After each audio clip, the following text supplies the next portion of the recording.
On the evening of April 14, 2014, the town of Chibok, Borno State, Nigeria, appeared as a familiar rural setting. Dusty streets, tin roof houses, and a quiet government girls' secondary school bustling with over 270 girls preparing for exams. The air was warm, routine, yet beneath the calm lay undercurrents of tension. In recent years, Boko Haram had intensified raids across northeastern Nigeria. Residents lived under a sense of unease. Militants had torched towns, schools closed early, families fled. Yet the girls stayed behind, some even sleeping at the school at night to focus on exams. Their parents believed they would be safe.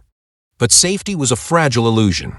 In the early morning darkness between April 14th to 15th, a paramilitary force of roughly 100 Boko Haram militants descended on the school compound.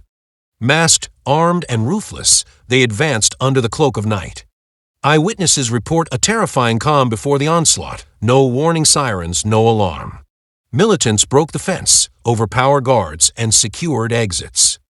In under 20 minutes, they rounded up over 270 sleeping girls, some as young as 11. Reports show many refused to enter the pickups, leading insurgents to threaten extreme violence. Ultimately, around 276 girls were taken, but exact numbers shifted in the chaos.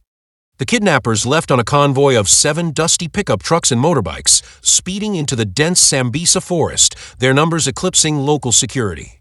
By dawn, the school lay empty and burning. The world had entered shock. At first, Nigerian authorities claimed the kidnapping wasn't real. Local officials dismissed rumors. Families took to shoes and bicycles, searching for loved ones. Phone recordings of crying girls circulated. The hashtag Bring Back Our Girls campaign exploded globally, sparked in part by local activist Obi Ezekwesili. But amid the chaos, a spark of resistance emerged.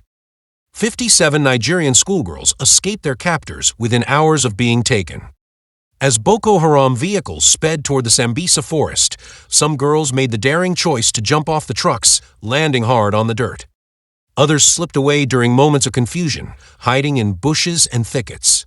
They had no weapons, no food, only courage. Barefoot and terrified, they wandered through the bush for hours, bruised and bleeding, using moonlight and memory to guide them. By dawn, they returned to Chibok, limping, weeping, and covered in thorns. Their arrival confirmed the unthinkable.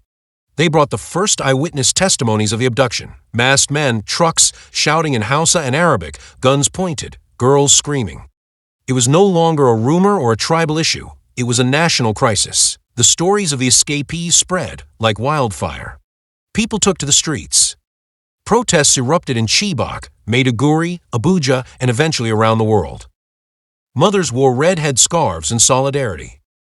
The phrase "Bring Back Our Girls" began appearing on signs, screens, and social media. International leaders weighed in. Michelle Obama held a sign. The United Nations condemned the abductions. Hashtags turned into headlines. What began as a local tragedy had become a global movement. International pressure mounted. Governments pledged assets, drones, satellite intel, and expert negotiators. But efforts were uncoordinated. Rescue attempts stumbled, rangers, local vigilantes, foreign intel faced bureaucratic gridlock. Weeks turned to months.